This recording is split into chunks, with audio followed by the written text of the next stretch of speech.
Hello student, मैं अंकिता त्रिपाठी। आज मैं आप सबसे कक्षा 9 हिंदी का पद खंड अध्याय 7 दान पाठ साझा करूंगी, जो कि सूर्यकांत त्रिपाठी द्वारा लिखित है।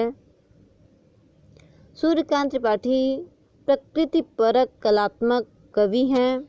उन्होंने दान पाठ को भी प्रकृति परक कलात्मक ढंग से लिखा है। आइए हम चलते हैं, पहले पद्यांश से आपको बताते हैं। पहला निकला पहला अरविंद आज, देखता अनिध्य रहस्य साज। भौरव सौरभ वासना समीर बहती, कानों में प्राणों की कहती। गोमती छिड़कटी नटी नवल, नित्य पर मधुर आवेश चपल। यहाँ कवि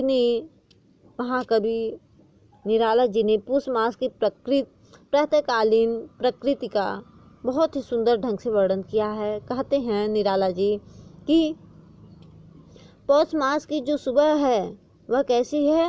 वह यहाँ प्रकृति बहुत ही रहस्यमय है और बहुत ही अनिध्य रहस्यसाज, बहुत ही रहस्यमय और बहुत ही अनिध्य में सोता है सुंदर, और बहुत ही सुंदर ढंग से सजी हुई है। और प्रकृति की इस सुंदरता को देखने के लिए, प्रकृति की इस रहस्यमय और सुंदर श्रृंगार को देखने के लिए निकला पहला अरविंद आज। जो वन का पहला कमल है वह उसे देखने के लिए, प्रकृति की ऐसी सुंदरता को देखने के लिए आज खिल उठा है। सौरभ वसना बहुत समीर बहती। सौरभ वसना में सोता है कपड़ा, ठीक है, वस्त्र, और सौरभ में सुगंधित अर्थात, और समीर में सोती है हवा। यानी हवा भी जो है वह कैसी बह रही है, बहुत ही मानो कि सुंदर वस्त्र धारण किए हो, बहुत ही सुगंधित वस्त्र धारण करके मानो वायु भी बह रही हो। और बहते समय कानों में प्राणों की कहती, और बहते समय जब वह मेरे कान के पास से गुजरती है तो मुझे ऐसा प्रतीत होता है कि मानो वह अपने प्राणों की कहती, मतलब अपने प्राणों की बातों को हमसे बयां कर रही हो, मानो कि वह अपने आनंदित होने का हमें संदेश दे रही हो। यहाँ उन्होंने बहुत ही प्रकृति का सुंदर वर्णन किया है। आइए चलते हैं आगे क्या कहते हैं। गोमती छिड़कटी नवल, नित्य पर मधुर आवेश चपल। चपल में सोता है चंचलता, और नवल में सोता है नवयुवना, यानी कि एक नव युवती। और नटी में सोता है नृत्यांगना, यानी जो नाचती हैं। यानी कि गोमती नदी पर जब वह चलते हैं तो कहीं कहीं गोमती नदी का पानी कम है और कहीं कहीं अधिक है। तो इसे देख करके उन्होंने कहा है निराला जी ने कि गोमती नदी में कहीं कहीं कम पानी होने के कारण उन्हें ऐसा प्रतीत होता है कि मानो कि नवयुवती की वह पतली कमर हो, नवयुवती योना की वह पतली सी कमर हो, और मानो कि वह पतली कमर वाली नवयुवती नर्तका पूर्वक, यानी कि वह नर्तकी जो है, यहाँ गोमती को उन्होंने नर्तकी कहा है कि नर्तकी अपनी चंचलता एवं उत्साह के साथ मानो नृत्य करते हुए आगे बढ़ रही हो। आशा करती हूँ कि आपको ये पद समझ में आए होंगे। चलिए हम चलते हैं आगे पद्यांश दूसरे पर। मैं प्रातः पर्यटनार्थ चला, लौटा आ पुल पर खड़ा हुआ। सोचा विश्व का नियम निश्चल, जो जैसा उसको वैसा फल। यहाँ कहते हैं लेखक कि मैं प्रातः पर्यटनार्थ चला। लेखक कहते हैं अपने आप को कि मैं प्रातःकालीन भ्रमण के लिए निकला था, लेकिन मैंने वहाँ सोचा, क्या सोचा कि यहाँ प्रातः, हम बता दें आपको कि प्रातः कहाँ के भ्रमण करने के लिए जा रहे हैं, गोमती नदी पर भ्रमण करने के लिए जा रहे हैं। तो वहीं का उन्होंने प्रकृति का वर्णन किया है। कहते हैं निराला जी कि एक दिन मैं प्रातःकालीन भ्रमण के लिए गोमती नदी पर गया।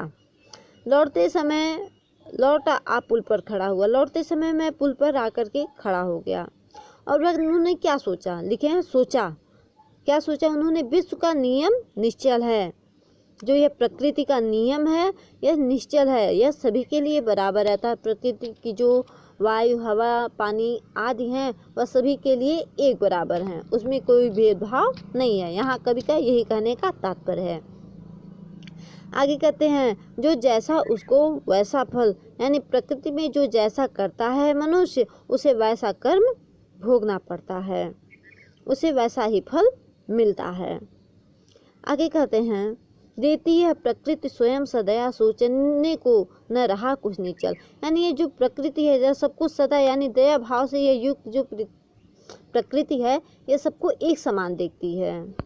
यहाँ कुछ नया सा नहीं है कि प्रकृति किसी को अलग देखती हो। यही प्रकृति का तो नियम बहुत ही निश्चल है। आगे कहते हैं सौंदर्य, यहाँ भी कहते हैं क्या कहते हैं सोचने को न रहा कुछ नया, यानी प्रकृति के बारे में अगर हम कुछ सोचे कि प्रकृति भेदभाव करती है तो ऐसा कुछ नया नियम प्रकृति ने नहीं अपनाया है।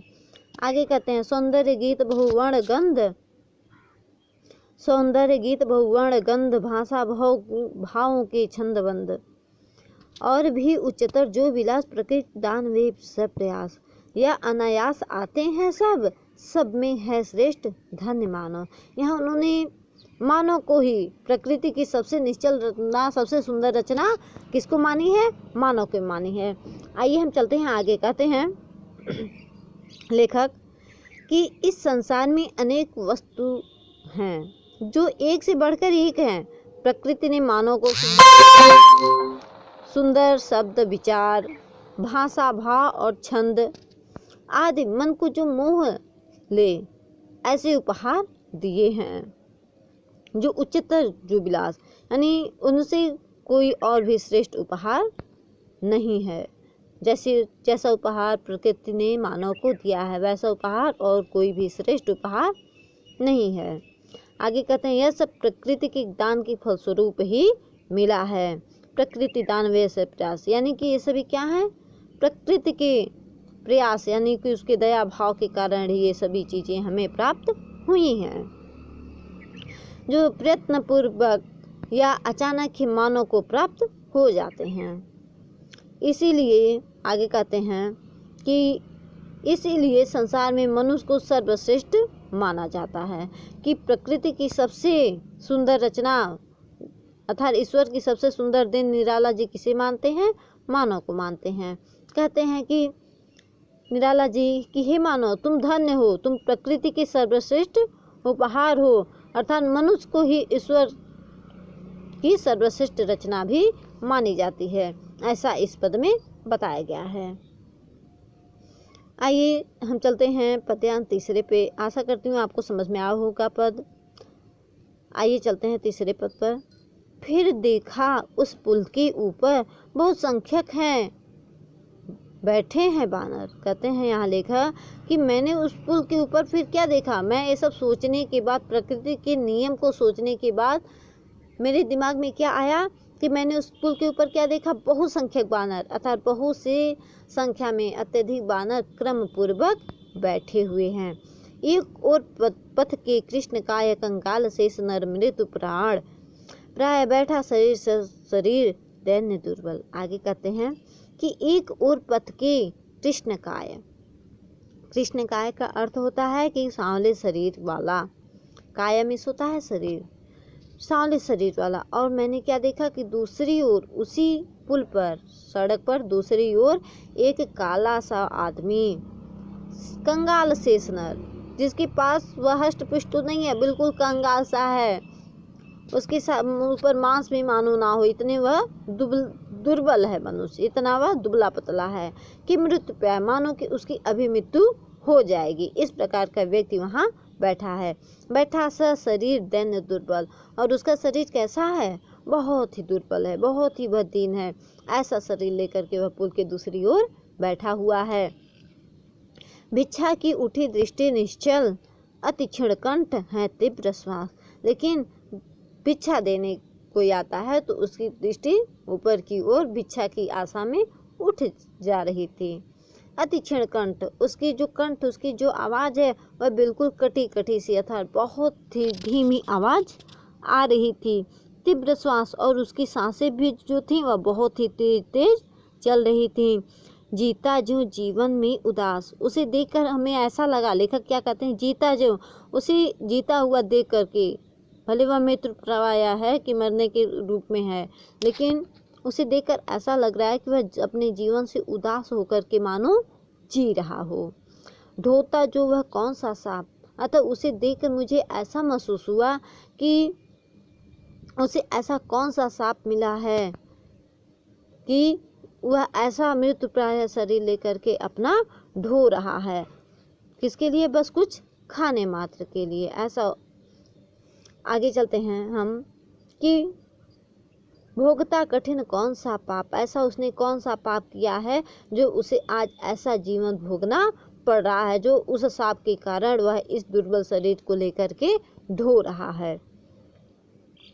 यह प्रश्न सदा ही है पथ पर, अर्थात जो भी उन्हें, लेखक को लगता है कि जो भी इस पथ से गुजरता होगा वह यही व्यक्ति सोचता होगा कि इसने कौन सा पाप किया जो इसे ऐसा जीवन व्यतीत करना पड़ रहा है। बस यही प्रश्न हर एक व्यक्ति के मन में रहता होगा, पर सदा मौन इसका उत्तर, लेकिन इसका उत्तर किसी के पास नहीं था। जो बड़ी दया का उदाहरण, वह पैसा एक उपाय कर, यानी जो बहुत दया दिखाता था, बहुत ही दया आ जाती थी उस व्यक्ति को देखकर, वह 1-2 पैसे उसके बिछाए कपड़े पर डाल देता था। आइए हम चलते हैं अब आगे चौथे पद्यांश पर।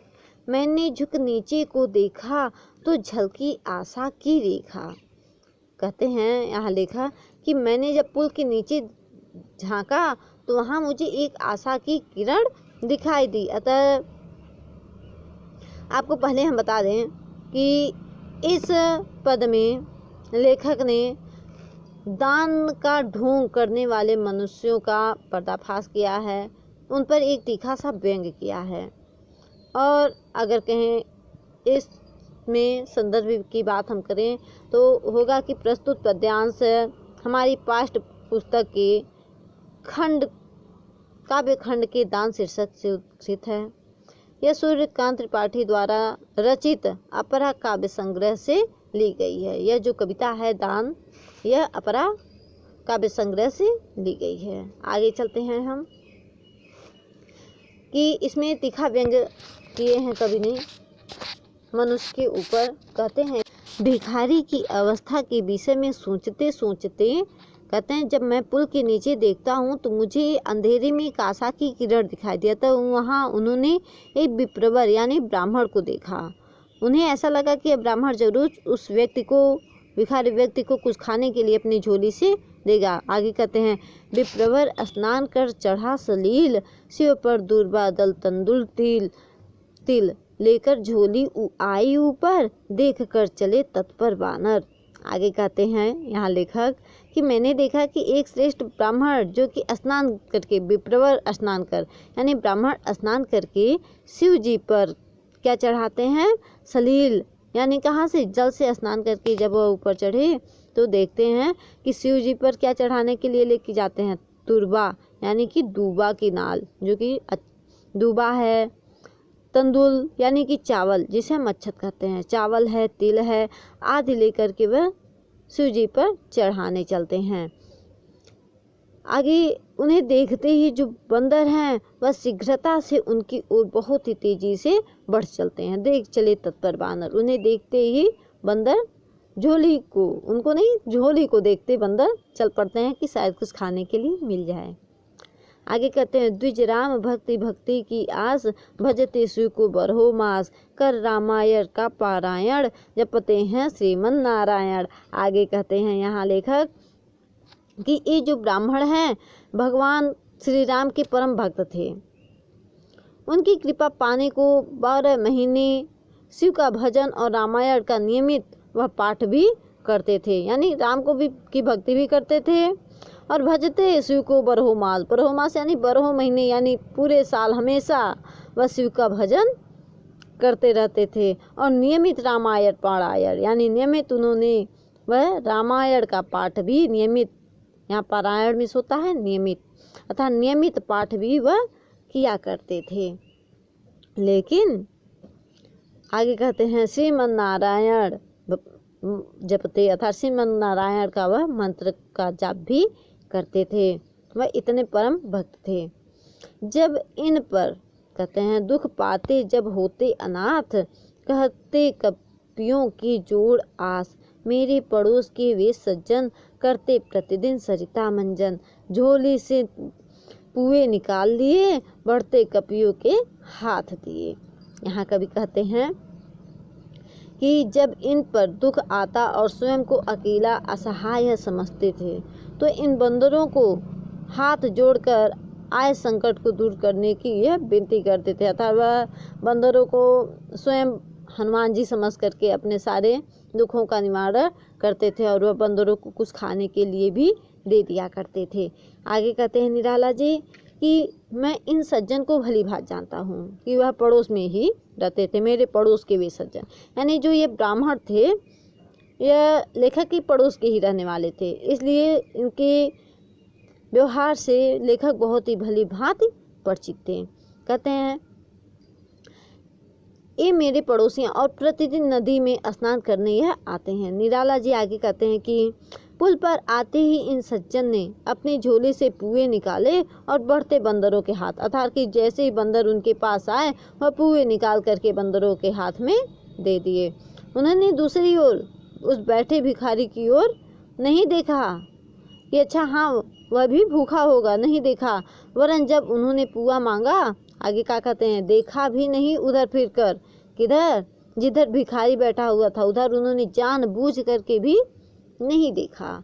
जिस ओर रहा वह भिक्षुक इतर, अर्थात जिस ओर वह भिक्षुक बैठा हुआ था, यानी इतर में होता है दूसरी ओर वह भिक्षुक बैठा हुआ था, वहाँ उन्होंने घूमकर भी न देखा। चिल्लाया किया दूर दानव, और नहीं तो उसे देने के बजाय ब्राह्मण ने क्या कहा कि ब्राह्मण ने कहा हे दानव कहकर झिड़क गए कि हे दानव मत चिल्लाओ मेरे ऊपर, हे दुष्ट। भिखारी को उन्होंने, जब भिखारी ने उनसे पुआ मांगा तो वह दुष्ट दानव कह के उसे झिड़कार दिए, अर्थात कि उसके ऊपर चिल्ला पड़े।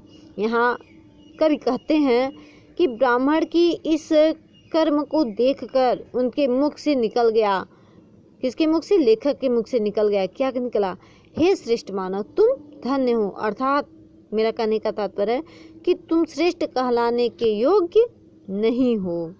मानव पर दया न दिखाने के कारण हे ब्राह्मण न तुम श्रेष्ठ हो और न ही धन्य हो, न ही तुम सच्चे मानव कहलाने के अधिकारी हो, उसके योग्य आप नहीं हो।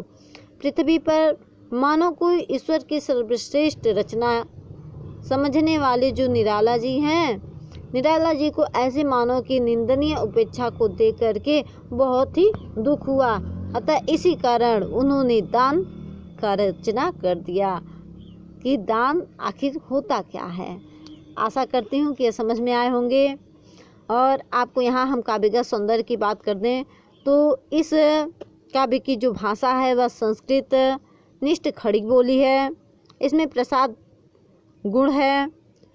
छंद की बात करें तो चौपाई छंद हैं, इसमें 16-16 मात्राओं वाले मात्रिक छंद लगे हुए हैं। क्योंकि आगे बात करें रस की तो इसमें करुण और शांत दोनों रस हैं। बात करते हैं हम अनुप्रास अलंकार की, यहाँ पे प्रत्येक पदों में अनुप्रास अलंकार मिले हुए हैं। जी धन्यवाद। आशा करती हूँ कि आपको ये मेरा सारे अनुवाद समझ में आए होंगे। अगर आपको समझ में आए वीडियो तो आप इसे लाइक और शेयर ज़रूर करें। साथ अगर आपने मेरे चैनल को सब्सक्राइब नहीं किया है तो आप सब्सक्राइब भी करें। जी धन्यवाद।